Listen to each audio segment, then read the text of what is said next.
Okay, let's call this meeting to order. Let's do a pledge of allegiance. Here we go. Pledge of allegiance to the flag of the United States of America and to the republic for which it stands, one nation, under God, indivisible, with liberty and justice for all.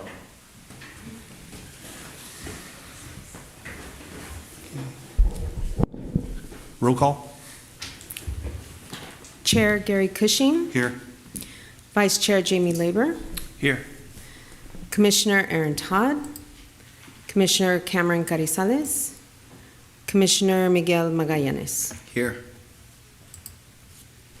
Okay, thank you. Okay, oral communications. This is the opportunity for citizens' presentations or comments not related to agenda items, but within the responsibility of the Fillmore Planning Commission. Each speaker is limited to 5 minutes. Do we have any? None? Okay. All right, consent calendar. Do I have a motion for the consent calendar? I'll make a motion that we approve the minutes from the March 20th Planning Commission meeting. Do we have a second? I'll second that. Do we have any discussion? No discussion. All in favor? Aye. Opposed? Motion carries.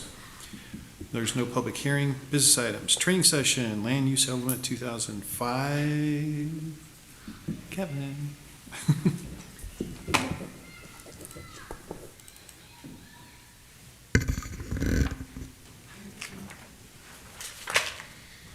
Good evening, Mr. Chair, members of the commission. Tonight was a light night, so I thought that it would be a good idea if we could do a little bit of training and do some planning 101, just our basic fundamental planning. It's kind of a follow-up from the conference that we attended to a couple of months ago in Long Beach. Got this idea from them through that conference. We'll review the land use element tonight, right? Hold on. No, they're not. There we go. When you as planning commissioners review projects, we don't always do this out loud, but we do this for every single project. And it's embedded in your resolutions. You review projects based on documents. The first document is the land use element, and I gave you the land use element. That came from the general plan. So every project that's proposed is required to be consistent with the general plan. After the general plan, we then look at our zoning ordinance and make sure that a project complies with the zoning ordinance. That's things like trash enclosures, setbacks, parking calculations, landscape calculations, architectural designs, those types of things, lot coverage and so forth. And then 3, part of your finding is a project needs to be compatible to the surrounding neighborhood. And we'll hear from property owners surrounding the project whether it's compatible or not.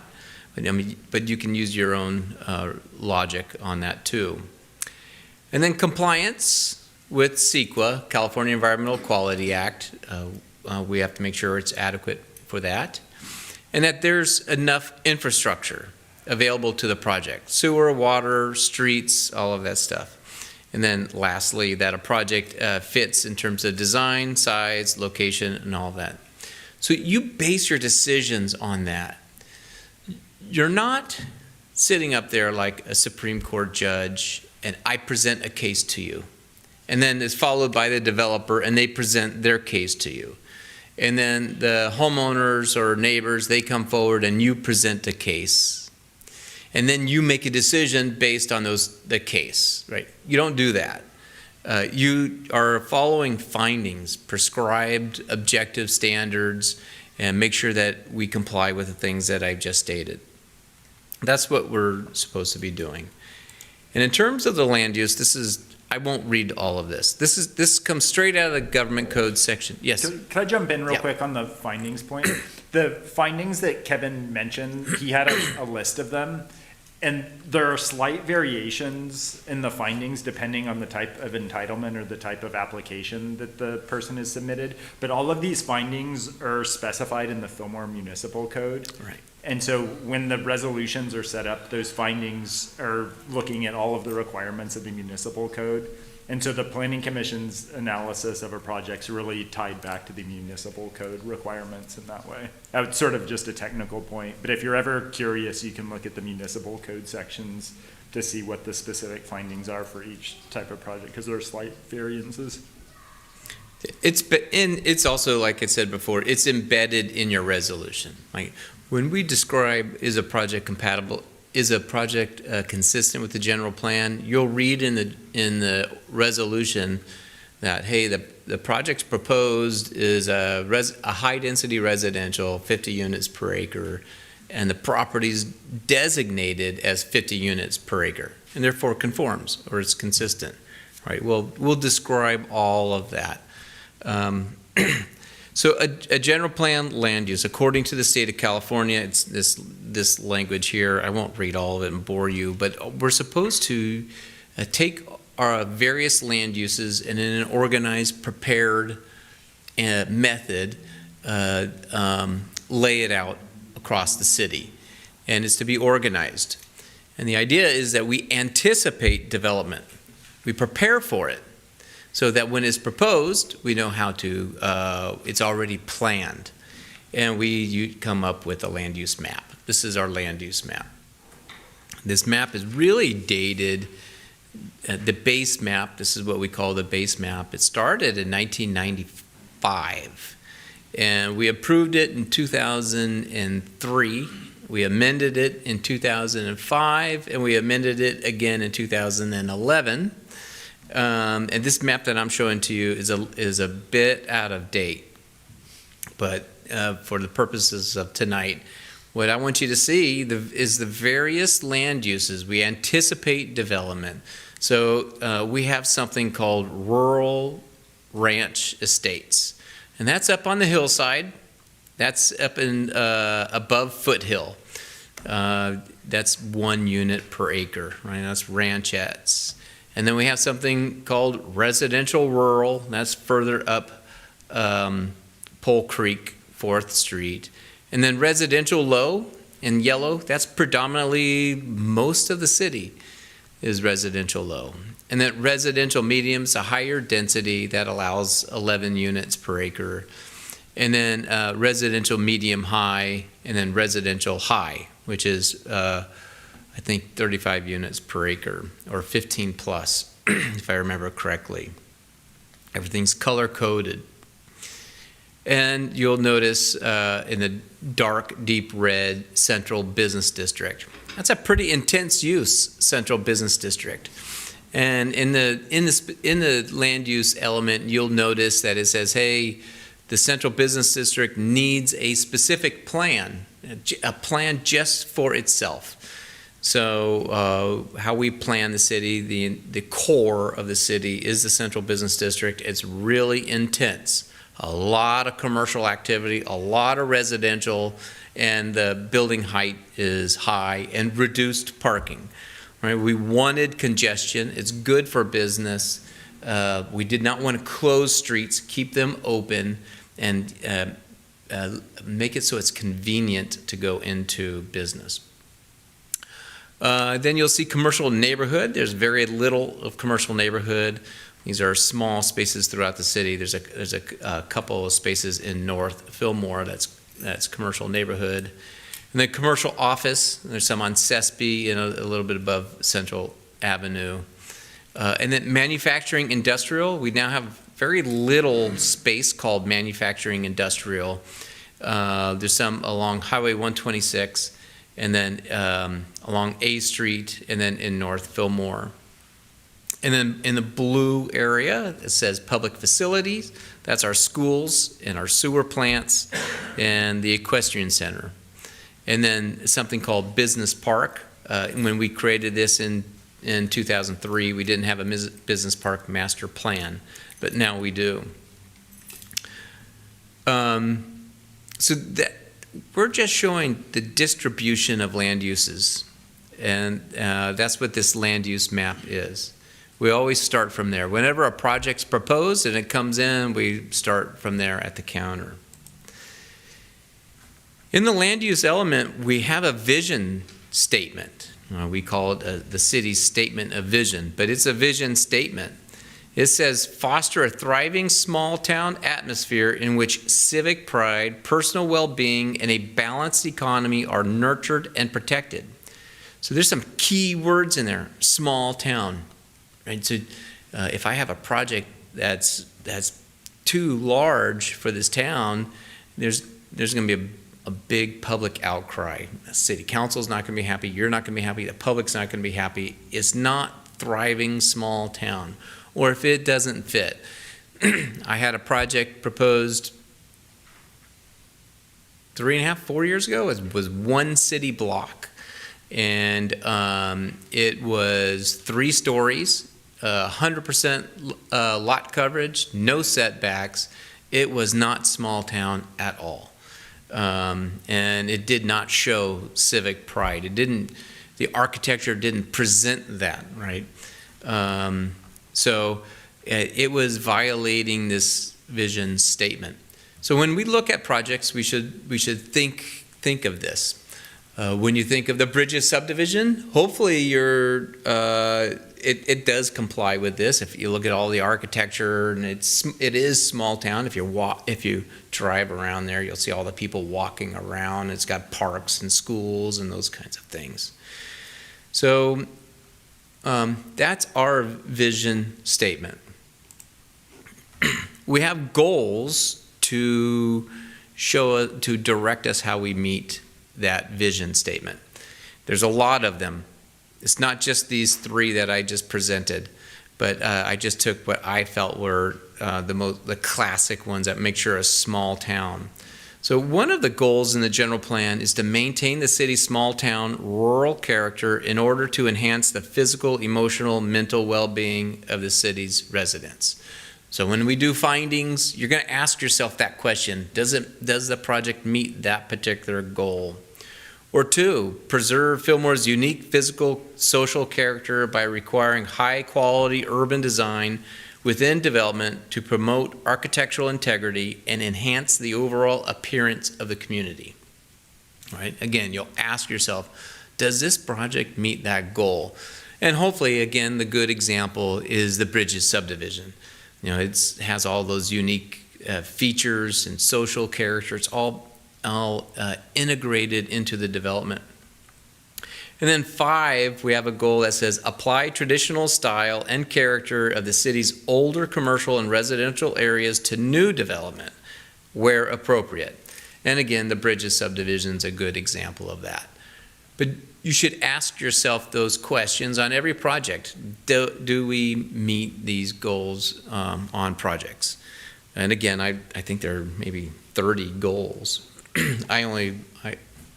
I'm focusing on design for tonight. But then we have policies, which are different than goals. And I'm only going to show you 2 policies, which is a land use number 1, provide land area to accommodate housing units that meet the diverse economic, social needs of the residents. Locating development to 1, retain the scale and character of existing residential neighborhoods, and 2, facilitate the upgrade of declining and mixed density residential neighborhoods, and 3, provide high-end housing which is not currently provided for. Right? So when I get the Bridges subdivision, we're supposed to have these types of things. So if you recall that project I had, actually you reviewed it. Do you remember that 1 block city? You guys denied it, right? You denied it because of what I'm just describing right here. And you gave your reasons, and these are the reasons you gave. Hey, it was too big. You're ignoring the city. You just plopped it right there. It doesn't belong. And you use these various reasons.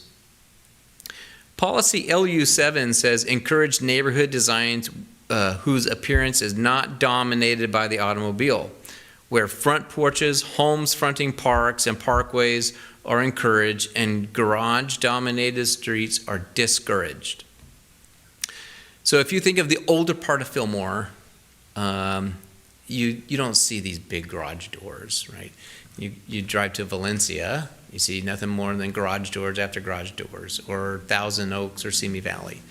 Well, the city council, when they did the land use element, they said our character is the old style of Fillmore. We don't want to see just garage doors. We're more than just garage doors. And we want to have front porches, and we want people to walk around the neighborhood in the evening when they want to.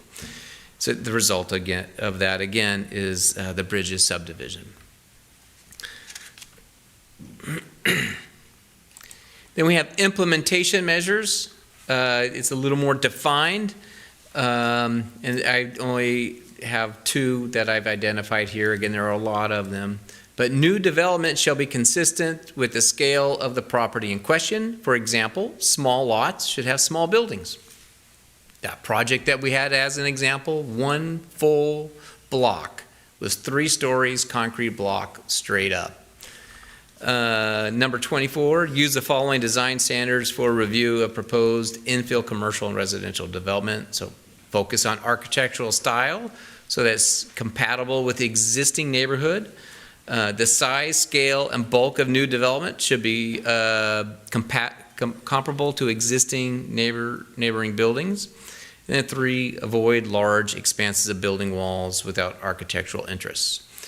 So that's the implementation measure. So we do that as city staff. We go through every single project that way, and we make sure that we do what? We go all the way up here to our vision statement, and to make sure that we're fostering thriving small town. That doesn't mean you say no to development, right? You got to stay small. We're preparing for development. We anticipate it. We want it. We want it organized, and we want to be ready for it. We're just saying we're not going to be Santa Clarita. We're not going to be Ventura or Thousand Oaks or San Fernando Valley.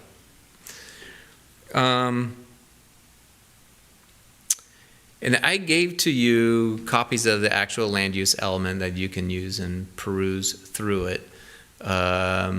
I don't have anything else for tonight. I just want to review those things and how you review projects. I want to make sure you're not under the impression that you're sitting up there as judges and we're presenting a case to you. Please read your staff reports before the meeting. I know they can tend to be a little lengthy and boring. But do your best to thumb through it, read it, or give us a call. But you base decisions on those findings, and I reviewed only the general plan and a little bit of them. If you look at this land use map that I discussed, you'll see in North Fillmore, not only do you have the general plan, but you have the North Fillmore specific plan. And in downtown, you have the downtown specific plan.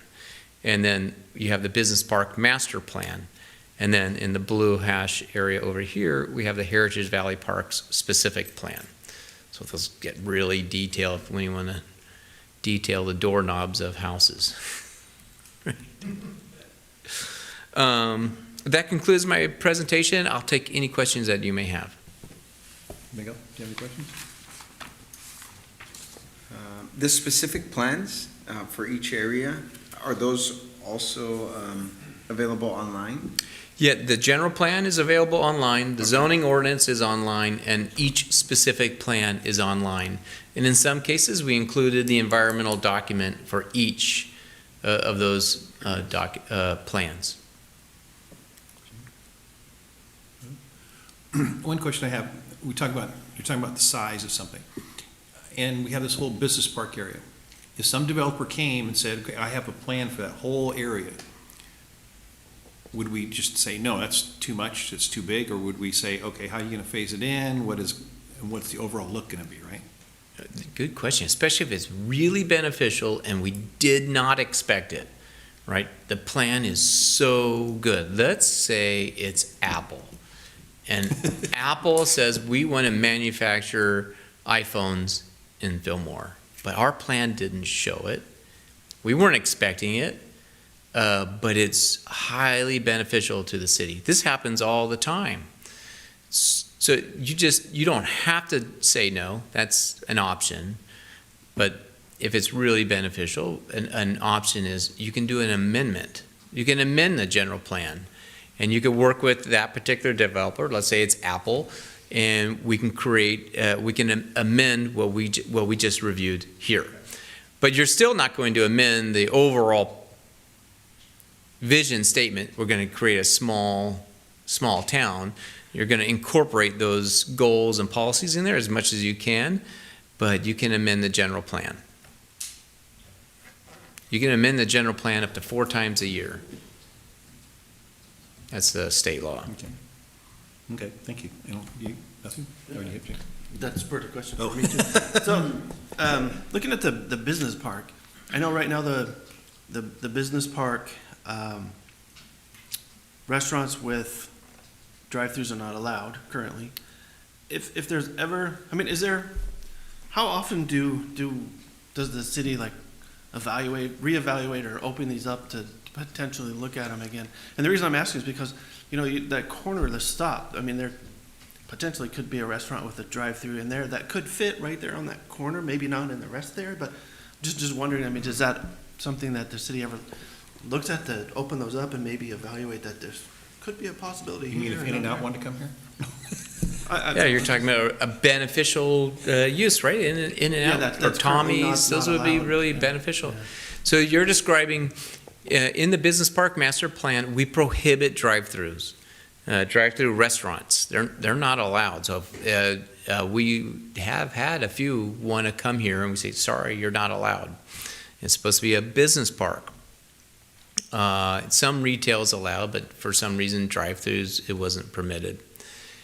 And then your question is how often do we reevaluate that?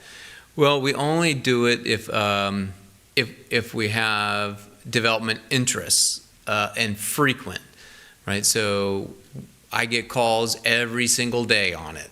Hey, you got to have a drive-through. You got to have a drive-through. You got to have a drive-through, and it's different businesses.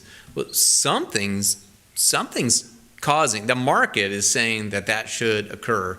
Well, when that happens, we do present it to the city council and ask them, should we pursue changing this code? And they'll tell us. And so we have done that in the business park.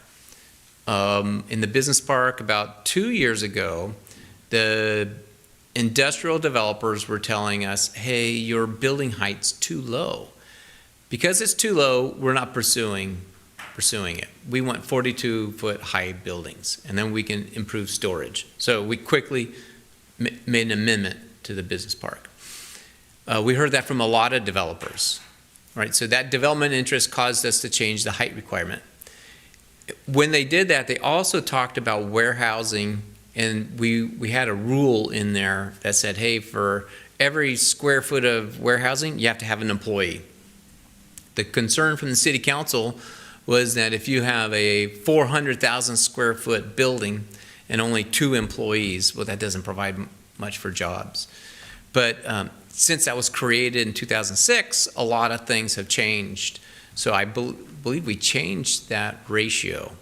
So that's changed, but we only did it when there was development interests.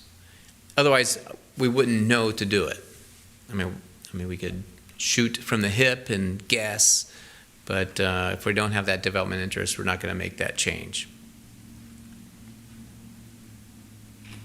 Okay. Anything else? No? Okay, thanks, Kevin. Okay, Now thank you you. want to do your community development director report? I don't have anything, you know the developments in town. I think you do. I'll just leave it open to any questions that you might have to development. I just got asked again last week, Sonics, are they going to continue with construction? No. We issued a stop work order on Sonic, and they will not be permitted to start construction until they correct 16 items. And they're items like they don't have power. They started construction with no power. They used an extension cord from a residence across the street and extended the extension cord across an alley. When that came to my attention, I issued a stop work order. You're required temporary power. They have no water. They were using water from another source. They don't have a water meter or anything. They don't have any water on site. They don't have any permits from Caltrans. No encroachment permit. They have no encroachment permit from the city of Fillmore. They're not following their approved plans. They changed their plumbing plan. They relocated their clarifier. Man, that's just a few of things. There's 16 items. So we said, we're going to stop work. You're going to do what you're supposed to do. And once you get that done, you'll start construction again. Okay, thank you. So we'll tell them someday. Or It's up maybe to not. them. Yeah. Well, you know the city's going to be blamed for it. Well, the city is blamed. Yeah. You're not following normal development standards. Yeah. My goodness, you're required water and power. I can't believe it's extension cord across. And you're delivering things, large items on the highway without traffic control. They're stopping traffic on the highway. It's very dangerous. So, and the city's liable when that happens. So when it came to our attention, we issued a stop work order. Okay. All right, thank you. Anything else? Jamie? No. Okay, thank you. Okay, planning commission reports. Do you have any? Nothing? Jamie? I don't have anything either. That's fast as me. Actually, I do want to add something. Okay. There was talk about another meeting towards the end of the year. I don't know if anybody has more info on that. Oh, you mean another conference? Yeah, another conference. I don't have any information Any yet. details? Okay.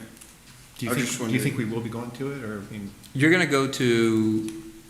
annually going to be going to the League of California City Okay. meeting. okay. But you guys have all asked to go to a more comprehensive, detailed meeting, which is the American Planners Association meeting. So I'm trying to figure out the budget for that and the costs. Okay. Okay, thank you. Thanks. But Miguel, don't forget you're going to the April 30th Yeah, meeting about downtown, I do have that. Don't forget. 11 a.m. 11 a.m. No, it's 10:59 for you. I'll be on time. I mean, I'll be early to be on time. Okay, adjournment. The planning commission adjourns to the planning commission regular meeting scheduled for May 15th, 2024 at 6:30 PM in the city council chambers, 250 Avenue Central, California.